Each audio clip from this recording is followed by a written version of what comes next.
ಸ್ನೇಹಿತರೆ ನಮಸ್ಕಾರ, ನಾನು ನಿಮ್ಮ ಮದನ್. ಎಲ್ಲರೂ ಹೇಗಿದ್ದೀರಾ ಫ್ರೆಂಡ್ಸ್?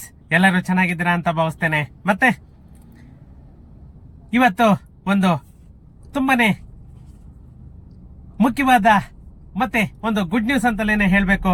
ಯಾಕಂತ ಅಂದ್ರೆ ಜನ ನಮ್ಮ ಕರ್ನಾಟಕ ಸರ್ಕಾರದಿಂದ ಏನನ್ನ ಬಯಸ್ತಾ ಇದ್ರು ಅದು ಜನಗಳ ಒಂದು ಆಸೆ ಈಡೇರ್ತಾ ಇದೆ ಅಂತಲೇನೆ ತಿಳ್ಕೋಬೇಕು. ಯಾಕಂತ ಅಂದ್ರೆ ಈ ನಮ್ಮ ಕರ್ನಾಟಕ ಸರ್ಕಾರ ಏನು ಬಿ ಖಾತಾ ಅನ್ನೋ ಒಂದು ಕಾನ್ಸೆಪ್ಟ್ ಅನ್ನ ತಗೊಂಡ್ ಬಂತು. ಆ ಬಿ ಖಾತಾ ಕಾನ್ಸೆಪ್ಟ್ ಬಂದಾಗಿಂದನೂ ಜನಗಳಿಗೆ ಒಂದಲ್ಲ ಒಂದು ಗೊಂದಲ ಅನ್ನೋದು ಸೃಷ್ಟಿ ಹಾಗೆ ಇತ್ತು. ಅವರ ಸಮಸ್ಯೆ ಅನ್ನೋದು ಕೊರಿತಾನೆ ಇತ್ತು. ಅದಕ್ಕೆ ಇವಾಗ ಕರ್ನಾಟಕ ಸರ್ಕಾರ ಒಂದು ಫುಲ್ ಸ್ಟಾಪ್ ಅನ್ನ ಇಡಬೇಕು ಅಂತ ಹೇಳ್ಬಿಟ್ಟು, ಅಂದ್ರೆ ಇವಾಗ ಸ್ಟಾರ್ಟಿಂಗ್ ಬಂದ್ಬಿಟ್ಟು ಜಸ್ಟ್ ಬಿಬಿಎಂಪಿ ಲಿಮಿಟ್ ಅಲ್ಲಿ ಇದ್ ಮಾಡ್ತಾ ಇದಾರೆ. ನೆಕ್ಸ್ಟ್ ಫರ್ದರ್ ನೋಡ್ಬೇಕು ಏನು ಪುರಸಭೆ, ನಗರಸಭೆ, ಪಂಚಾಯಿತಿ ಏನು ಇದ್ ಮಾಡ್ತಾರೆ ಅಂತ ಗೊತ್ತಿಲ್ಲ. ಬಟ್ ಇವತ್ತಿನ ಇದರಲ್ಲಿ ಸಚಿವ ಸಂಪುಟ ಸಭೆಯಲ್ಲಿ ಆಲ್ಮೋಸ್ಟ್ ಒಂದು ಫೈನಲ್ ತೀರ್ಮಾನ ಆಗೋಗಿದೆ. ಇನ್ನ ಜಸ್ಟ್ ಅಫಿಷಿಯಲಿ ಸರ್ಕ್ಯುಲರ್ ಒಂದು ಬರಬೇಕು. ಅದ್ರ ಬಗ್ಗೆನೇನೆ ಈ ವಿಡಿಯೋದಲ್ಲಿ ಮಾತಾಡೋಣ ಫ್ರೆಂಡ್ಸ್. ಅದಕ್ಕೂ ಮುಂಚೆ ಇನ್ನೂ ನನ್ನ ಚಾನೆಲ್ ಅನ್ನ ಯಾರೆಲ್ಲ ಸಬ್ಸ್ಕ್ರೈಬ್ ಮಾಡ್ಕೊಂಡಿಲ್ಲ ಪ್ಲೀಸ್ ಸಬ್ಸ್ಕ್ರೈಬ್ ಮಾಡ್ಕೊಳ್ಳಿ. ಹಾಗೇನೆ ನನ್ನ ವಿಡಿಯೋಸ್ ಅನ್ನ ಶೇರ್ ಮಾಡೋ ಮುಖಾಂತರ ನನ್ಗೆ ಸಪೋರ್ಟ್ ಮಾಡಿ ಅಂತ ಹೇಳ್ತಾ ನಾವು ಟೈಮ್ ವೇಸ್ಟ್ ಮಾಡೋದು ಬೇಡ, ನಾವು ವಿಡಿಯೋಗೆ ಎಂಟರ್ ಆಗೋಣ ಫ್ರೆಂಡ್ಸ್. ಇವತ್ತು ಏನು ನಮ್ಮ ಕರ್ನಾಟಕದ ಜನತೆ ಒಂದು ಹಲ್ಲೋಲ ಕಲ್ಲೋಲ ಆಗಿ ಕೂತಿದ್ರು. ಯಾಕಂತಂದ್ರೆ ದಿನ ಬೆಳಗಾಯ್ತು ಅಂತ ಅಂದ್ರೆ ಒಂದೊಂದು ರೂಲ್ಸು ರೆಗ್ಯುಲೇಷನ್ ಅಂತ ಹೇಳ್ಬಿಟ್ಟು ಈ ಮಿಡ್ಲ್ ಕ್ಲಾಸ್ ಜನಗಳ ಹೊಟ್ಟೆ ಮೇಲೆ ಹೊಡೆಯೋದಕ್ಕೆ ಅಂತಲೇನೆ ಕಾಂಗ್ರೆಸ್ ಗವರ್ನಮೆಂಟ್ ಬಂದಿದೆ ಅಂತಲೇನೆ ಎಲ್ಲ ಜನಗಳು ಮಾತಾಡ್ತಾ ಇರೋದು. ಅದು ಇವರು ಕೂಡ ಈ ಹೇಳ್ತಾರಲ್ಲ ಗಾದೆ ಮಾತು, ಜನಗಳಂದಂಗೆ ಮಗಳು ಮಾಡ್ದಂಗೆ ಅಂತ ಹೇಳ್ಬಿಟ್ಟು ಅದೇ ತರನೇನೆ ಜನಗಳು ಏನ್ ಹೇಳ್ತಾ ಇದಾರೆ ಅದೇ ಪ್ರಕಾರನೇ ಈ ಕರ್ನಾಟಕ ಸರ್ಕಾರ ಕೂಡ ಮಾಡ್ತಾ ಇದೆ. ಯಾಕಂತಂದ್ರೆ ಇವರು ಮಾಡ್ತಾ ಇರೋ ಒಂದೊಂದು ಕೆಲಸ ಕೂಡ ಜನಗಳಿಗೆ ಒಂದು ಪ್ರಾಬ್ಲಮ್ ಅನ್ನೋದು ಒಂದು ಕ್ರಿಯೇಟ್ ಆಗ್ತಾ ಇದೆ. ಇದ್ರ ಬಗ್ಗೆ ಮಾತಾಡಿದ್ರೆ ನೀನು ಪೊಲಿಟಿಕಲ್ ಬಗ್ಗೆ ಮಾತಾಡಬೇಡ ಅಂತ ಬೇಕುಪ್ ಜನಗಳು ಹೇಳ್ತಾರೆ. ಆ ಬೇಕುಪ್ ನನ್ನ ಮಕ್ಕಳಿಗೆ ಹೇಳ್ಬೇಕು, ಮಿಡ್ಲ್ ಕ್ಲಾಸ್ ಫ್ಯಾಮಿಲಿ ಬಗ್ಗೆ ಗೊತ್ತಿರೋವನಾದ್ರೆ ಈ ಕಾಂಗ್ರೆಸ್ ಸರ್ಕಾರನ ಯಾರು ಸಮರ್ಥನೆ ಮಾಡ್ಕೊಳ್ಳಲ್ಲ. ನಾನು ಹೇಳ್ತೀನಿ ನೋಡಿ, ನನಗೆ ಸುಮಾರು ಜನ ಕಮೆಂಟ್ ಮಾಡಿದ್ದೀರಾ. ಯಾಕಂತಂದ್ರೆ ಜನಗಳ ಕಷ್ಟ, ಜನಗಳದ್ದು ರೂಪಾಯಿ ಕೂಡಿಕಿಟ್ಟು ಅವ್ರು ಯಾವ ತರ ಇನ್ವೆಸ್ಟ್ ಮಾಡಿದ್ದಾರೆ ಅದ್ರ ಬಗ್ಗೆ ಎಲ್ಲಾನು, ಆ ಬಂಡವಾಳದ ಬಗ್ಗೆ ಎಲ್ಲಾನು ಗೊತ್ತಿದ್ರೆ ಖಂಡಿತ ನೀವು ಇಂಥ ಬೇವರ್ಸಿ ಕಮೆಂಟ್ ಅನ್ನ ಮಾಡಲ್ಲ. ಇವನು ಪಕ್ಕಾ ಆ ಕಮೆಂಟ್ಗಳು ಮಾಡಿರೋರಂತೂ 100% ಕಾಂಗ್ರೆಸ್ ಚೇಳಾಗ್ಲೇ ಅನ್ಕೋತೀನಿ ನಾನು. ಅದಂತೂ ಇದು. ಯಾಕಂದ್ರೆ ನಾನು ಯಾವುದೇ ಒಂದು ಪೊಲಿಟಿಕಲ್ ಇದಕ್ಕೆ ಪಕ್ಷಕ್ಕೆ ನಾನು ಸಪೋರ್ಟ್ ಮಾಡಲ್ಲ. ಯಾರು ವ್ಯಕ್ತಿಗತವಾಗಿ ಯಾರು ಜನಗಳಿಗೆ ಸಪೋರ್ಟ್ ಮಾಡ್ತಾರೆ ನಾನು ಅದಕ್ಕೆ ಅಗ್ರಿ. ಇವಾಗ ಎಕ್ಸಾಂಪಲ್ ಹೇಳ್ತೀನಿ, ಒಂದು ನಮ್ಮ ರವಿಕೃಷ್ಣಾರೆಡ್ಡಿ ಅವರು ಸ್ನೇಹಿತರೆ ಒಂದು ಬೆಸ್ಟ್ ಎಕ್ಸಾಂಪಲ್ ಹೇಳ್ತೀನಿ ನೋಡಿ. ನಾನು ವ್ಯಕ್ತಿಗತವಾಗಿ ಯಾಕೆ ಸಪೋರ್ಟ್ ಮಾಡ್ತೀನಿ ಅಂತ ಹೇಳಿದೆ ಅಂತಂದ್ರೆ, ಇವತ್ತು ಉದಾಹರಣೆಗೆ ನಮ್ಮ KRS ಪಕ್ಷದ ಮಾನ್ಯ ರವಿಕೃಷ್ಣಾರೆಡ್ಡಿ ಅವ್ರನ್ನೇ ಒಂದು ಎಕ್ಸಾಂಪಲ್ ಆಗಿ ತಗೊಳ್ಳಿ. ಇವತ್ತು ಯಾರಾದ್ರೂ ಹೋಗಿ ನೀವು ಮುಂಚೆ ಎಲ್ಲಾನು ಒಂದು ಪೊಲೀಸ್ ಸ್ಟೇಷನ್ ಅಲ್ಲಿ ಗತ್ತಿಂದ ಮಾತಾಡಕ್ ಆಗ್ತಾ ಇತ್ತಾ? ಪೊಲೀಸರಿಗೆ ಗಡಗಡ ನಡ್ಕೊಂಡು ನಾವು ಪೊಲೀಸ್ ಸ್ಟೇಷನ್ ಒಳಗಡೆ ಹೋಗ್ಬೇಕಾಗಿತ್ತು. ಇವತ್ತು ಪೊಲೀಸ್ ಸ್ಟೇಷನ್ ಅಲ್ಲಿ ಹೋಗೊಂದು ಧೈರ್ಯ ಮಾತಾಡ್ಬೋದು. ಯಾವುದೇ ಒಂದು ಗವರ್ಮೆಂಟ್ ಆಫೀಸಲ್ಲಿ ನಿಮ್ಗೆ ಏನಾದ್ರೂ ವಿಡಿಯೋ ಮಾಡೋದಕ್ ಬಿಡೋರಾ? ಇವತ್ತು ಯಾವುದೇ ಆಫೀಸಲ್ಲಾದ್ರೂ ಕೂಡ ವಿಡಿಯೋ ಮಾಡ್ಬೋದು. ಎಷ್ಟೋ ಜನ ಲಂಚ, ಪೊಲೀಸ್ ಅವ್ರು ಎಲ್ಲೆಲ್ಲ ಲಂಚ ತಗೊಳ್ತಾರೆ, RTO ಅವ್ರು ಎಲ್ಲೆಲ್ಲ ಲಂಚ ತಗೊಂತಾರೆ, ಅವನ್ನೆಲ್ಲಾನು ಅವಾಯ್ಡ್ ಮಾಡಿಸಿದ್ರು. ಅಂತ ವ್ಯಕ್ತಿಗಳಿಗೆ ನಾವು ಸಪೋರ್ಟ್ ಮಾಡೋಣ. ಈ ತರ ಸರ್ಕಾರಕ್ಕೆ ಬಿಜೆಪಿ ಆದ್ರೂ ಒಂದೇ, ಕಾಂಗ್ರೆಸ್ ಆದ್ರೂ ಒಂದೇ, JDS ಆದ್ರೂ ಒಂದೇ, ಯಾವುದೇ ಪಕ್ಷ ಆದ್ರೂ ಕೂಡ ಒಂದೇನೇನೆ. ಅಲ್ಲಿ ವ್ಯಕ್ತಿಗತವಾಗಿ ಅವರು ಜನಗಳಿಗೆ ಏನ್ ಹೆಲ್ಪ್ ಮಾಡ್ತಾ ಇದಾರೆ ಅಂತವ್ರಿಗೆ ನಾವು ಸಪೋರ್ಟ್ ಮಾಡೋಣ. ಯಾಕಂದ್ರೆ ಮಿಡ್ಲ್ ಕ್ಲಾಸ್ ಅವ್ರು ಬೆಳಿಬೇಕು, ನನ್ನ ಉದ್ದೇಶ ಅದೊಂದೇನೇನೆ. ಅಷ್ಟು ಬಿಟ್ರೆ ಬೇರೆ ಏನೂ ಇಲ್ಲ. ಏನೇನೋ ತಪ್ಪಾಗೆಲ್ಲಾನು ನೀನು ಕಾಂಗ್ರೆಸ್ ಅವನು, ನೀನು ಬಿಜೆಪಿ ಅವನು, ಆ ತರ ಎಲ್ಲಾನು ಕಮೆಂಟ್ಗಳು ಯಾರು ಮಾಡಕೋಬೇಡಿ. ಯಾಕಂತಂದ್ರೆ ನಾನು ಪೊಲಿಟಿಕಲ್ ಅಲ್ಲಿ ಇಲ್ಲ. ನಾನೇನಿದ್ರು ಕೂಡ ಪ್ಯೂರ್ಲಿ ಇವಾಗ ಬಿಸ್ನೆಸ್ ಅಲ್ಲೇನೆ ನಾನು ಇರೋದು ಅವತ್ತಿಂದನೂ. ಇವಾಗ ಏನಿಲ್ಲ, ಜನಗಳಿಗೆ ಸ್ವಲ್ಪ ಅವೇರ್ನೆಸ್ ಅನ್ನ ಕ್ರಿಯೇಟ್ ಮಾಡಿಸ್ಬೇಕು ಅಂತ ಹೇಳ್ಬಿಟ್ಟು ಈ ವಿಡಿಯೋಗಳನ್ನ ಮಾಡ್ತಾ ಇದ್ದೀನಿ. ಅಷ್ಟು ಬಿಟ್ರೆ ಬೇರೆ ಇನ್ನೇನು ಇಲ್ಲ ಫ್ರೆಂಡ್ಸ್. ಇರ್ಲಿ, ಮಾತಾಡ್ತಾ ಹೋದ್ರೆ ಅದೇನೇನೆ ವಿಡಿಯೋ ಆಗೋಗ್ಬಿಡುತ್ತೆ. ಏನಿಲ್ಲ, ಒಂದು ಸರ್ಕಾರ ಒಂದು ಗುಡ್ ನ್ಯೂಸ್ ಅಂತಲೇನೆ ಕೊಟ್ಟಿದೆ ನಮ್ಮ ಮಿಡ್ಲ್ ಕ್ಲಾಸ್ ಮತ್ತೆ ಬಿ ಖಾತಾ ಪ್ರಾಪರ್ಟಿ ಓನರ್ಸ್ಗೆ. ಯಾಕಂತಂದ್ರೆ ಎ ಖಾತಾದಂತೆ ಬಿ ಖಾತಾಗಳಿಗೂ ಅಧಿಕೃತ ಮಾನ್ಯತೆ. ಇನ್ನ ಎ ಖಾತಾಗೆ ಏನೇನು ಫೆಸಿಲಿಟಿ ಸಿಗ್ತಾ ಇತ್ತು ಆ ಪ್ರತಿಯೊಂದು ಫೆಸಿಲಿಟಿ ಕೂಡ ಇನ್ನ ಬಿ ಖಾತಾಗೂ ಕೊಡಬೇಕು ಅಂತ ಹೇಳ್ಬಿಟ್ಟು ಎಲ್ಲ ರೀತಿಯಲ್ಲೂ ಕೂಡ ನಮ್ಮ ಸಚಿವ ಸಂಪುಟದಲ್ಲೇನೇನೆ ಅಪ್ರೂವಲ್ ಆಗೋಗಿದೆ.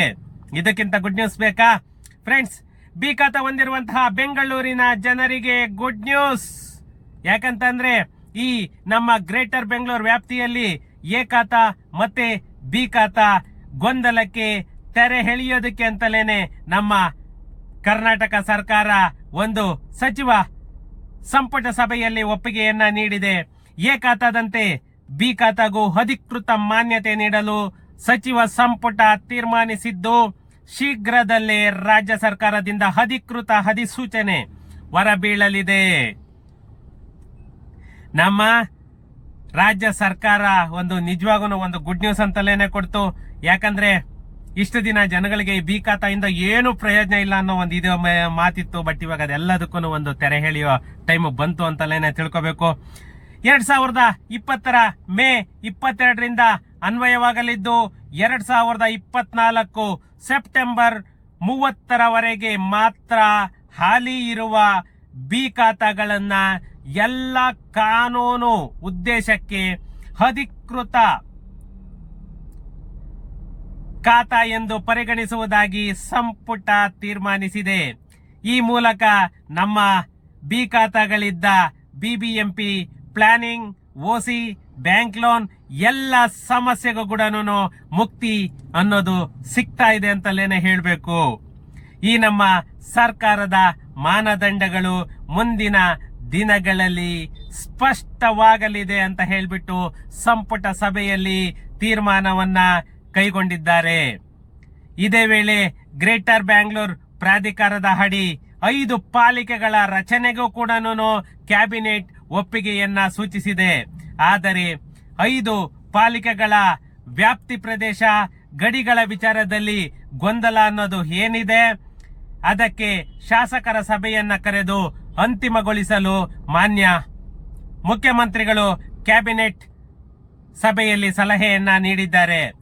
ಆ ಕ್ಯಾಬಿನೆಟ್ ಅಲ್ಲೇನೆ ಪರಮಾಣು ವಿದ್ಯುತ್ ಸ್ಥಾವರ ಸ್ಥಾಪನೆಗೆ ಮತ್ತೆ ಕ್ಯಾಬಿನೆಟ್ ತಾತ್ವಿಕ ಅನುಮೋದನೆಯನ್ನ ನೀಡಿದ್ದು, ಮತ್ತೆ ಎನ್ಟಿಪಿಸಿ ಗುರುತಿಸಿರುವಂತಹ ಸಂಭವ್ಯ ಸ್ಥಳಗಳ ಪರಿಶೀಲನೆಗೂ ಕೂಡ ನಿರ್ಧಾರವನ್ನ ಮಾಡಿದೆ. ಹಾಗೇನೆ ಇಡೀ ಕರ್ನಾಟಕದಲ್ಲಿ ಎಲ್ಲೆಲ್ಲಿ ಸಾಧ್ಯವೋ ಆ ಸ್ಥಳಗಳ ಅಧ್ಯಯನ ಮಾಡಲು ಕೂಡ ಕ್ಯಾಬಿನೆಟ್ ನಿರ್ಧರಿಸಿದೆ. ಅಂದ ಹಾಗೆ 3 ಸ್ಥಳಗಳ ಪರಿಶೀಲನೆಗೆ ಎಸ್ಟಿಪಿಸಿ ಸಲಹೆಯನ್ನ ನೀಡಿದ್ದರೂ ಇಡೀ ಕರ್ನಾಟಕದಲ್ಲಿ ಒಟ್ಟಾರೆ ಸ್ಥಳ ಪರಿಶೀಲನೆ ಅಧ್ಯಯನ ನಡೆಸಲು ಕ್ಯಾಬಿನೆಟ್ ತೀರ್ಮಾನಿಸಿದೆ. ಯಾಕಂತಂದ್ರೆ ಒಂದೊಂದು ಇಲ್ಲಿ ಚೇಂಜ್ ಆಗ್ತಾ ಇರಬೇಕು. ಅವಾಗೇನೆ ನಮ್ಮ ಕರ್ನಾಟಕ ಬೆಳವಣಿಗೆ ಕೂಡ ಅಭಿವೃದ್ಧಿ ಕೂಡ ಆಗೋದು. ಈ ನಮ್ಮ ಕರ್ನಾಟಕ ಸರ್ಕಾರ ರಾಜ್ಯದ ಅಭಿವೃದ್ಧಿ ಮತ್ತೆ ಸಾರ್ವಜನಿಕರ ಹಿತ ಶಕ್ತಿಗಳಿಗಾಗಿ ಹಲವಾರು ಮಹತ್ವದ ಯೋಜನೆಗಳನ್ನ ಕೂಡ ಮತ್ತೆ ನಿರ್ಧಾರಗಳನ್ನು ಕೂಡ ಕೈಗೊಂಡಿದೆ.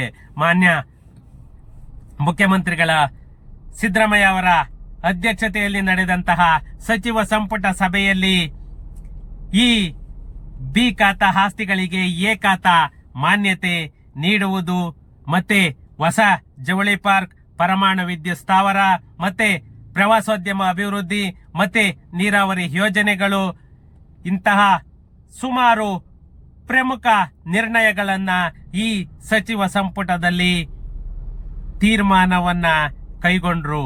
ಯಾಕಂತಂದ್ರೆ ಈ ನಮ್ಮ ಕರ್ನಾಟಕ ಸರ್ಕಾರ ಒಂದೊಂದು ಸ್ಟೆಪ್ ಏನಿಡ್ತಾ ಇದೆ ಅದು 100% ಅವ್ರು ಇಡ್ತಾ ಇರೋದು ಪಕ್ಕನೆ ಆದರೆ ಪ್ರೀ ಪ್ಲಾನ್ ಇಲ್ಲದೆ ಮಾಡ್ತಿರೋದೇ ಇದೆಲ್ಲದಕ್ಕೂ ಮೇಜರ್ ಇಶ್ಯೂ ಆಗ್ತಾ ಇರೋದು. ಅಷ್ಟು ಬಿಟ್ರೆ ಬೇರೆ ಏನೂ ಇಲ್ಲ. ಯಾಕಂದ್ರೆ ಇವರು ಮಾಡ್ತಾ ಇರೋ ಡಿಜಿಟಲೈಸೇಷನ್ ಆಗ್ಬೋದು ಅಥವಾ ಈ ಖಾತಾ ಆಗ್ಬೋದು, ಪ್ರತಿಯೊಂದು ಕೂಡ ಅವ್ರು ತಗೊಂಡಿರೋ ಕಾನ್ಸೆಪ್ಟ್ 100% ಪಕ್ಕ ಇದೆ. ಯಾಕಂದ್ರೆ ಫ್ಯೂಚರ್ ಥಿಂಕಿಂಗ್, ಬಟ್ ಟೈಮ್ ತಗೊಳುತ್ತೆ. ಬಟ್ ಇವತ್ತೊಂದು ಪರಿಸ್ಥಿತಿ ಹೇಳಿ, ಯಾಕಂತಂದ್ರೆ ಅದಕ್ಕೆ ಒಂದು ಟೆಂಪರರಿ ಸೊಲ್ಯೂಷನ್ ಅನ್ನೋದೊಂದು ಕೊಡ್ಬೇಕು ಅವರು. ನೀವು ಮಾಡ್ತಾ ಇರೋದು ಓಕೆ, ಬಟ್ ಅದಕ್ಕೆ ಒಂದು ಟೆಂಪರರಿ ಸೊಲ್ಯೂಷನ್ ಅನ್ನೋದೊಂದು ಕೊಟ್ಟು ನೀವು ಆ ಲಾಂಗ್ ಪ್ರೋಸೆಸ್ ಅನ್ನ ಮಾಡ್ಕೊಳ್ಳಿ. ಫ್ರೆಂಡ್ಸ್, ಇದಕ್ಕಿಂತ ಗುಡ್ ನ್ಯೂಸ್ ಬೇರೆ ಬೇಕಿಲ್ಲ. ಯಾಕಂತಂದ್ರೆ ಯಾರ್ಯಾರು ಬಿ ಖಾತಾ ಇತ್ತು ನಮ್ಮ ಬೆಂಗಳೂರು ಬಿಬಿಎಂಪಿ ಲಿಮಿಟ್ ಅಲ್ಲಿ, ಎಲ್ಲ ಬಿ ಖಾತಾಗಳಿಗೂ ಕೂಡ ಎ ಖಾತಾ ಮಾನ್ಯತೆಯನ್ನ ಕೊಡೋದಕ್ಕೆ ನಮ್ಮ ಸಚಿವ ಸಂಪುಟ ಸಭೆಯಲ್ಲಿ ತೀರ್ಮಾನ ಕೈಗೊಳ್ಳಲಾಗಿದೆ. ಇನ್ನೇನು ಕೆಲವೇ ದಿನಗಳಲ್ಲಿ ಅದು ಸರ್ಕ್ಯುಲರ್ ಕೂಡ ಬರ್ತಾ ಇದೆ. ಯಾವ ರೀತಿ ಮಾಡ್ಕೋಬೇಕು, ನೀವು ಎಷ್ಟು ಚಾರ್ಜಸ್ ಕಟ್ಟಬೇಕು ಅಂತ ಹೇಳ್ಬಿಟ್ಟು ಆ ಬಿ ಖಾತನ್ನ ನೀವು ಎ ಖಾತಾ ಆಗಿ ಕನ್ವರ್ಟ್ ಮಾಡ್ಕೊಳ್ಬಹುದು. ಎಲ್ಲಾ ರೀತಿಯ ಫೆಸಿಲಿಟಿ ಕೂಡ ನೀವು ಪಡ್ಕೊಳ್ಬಹುದು. ಫ್ರೆಂಡ್ಸ್, ಏನಾದ್ರೂ ಇತ್ತು ಅಂದ್ರೆ ಕಮೆಂಟ್ ಮಾಡಿ. ಸಿಗೋಣ ನೆಕ್ಸ್ಟ್ ವಿಡಿಯೋದಲ್ಲಿ. Thank you.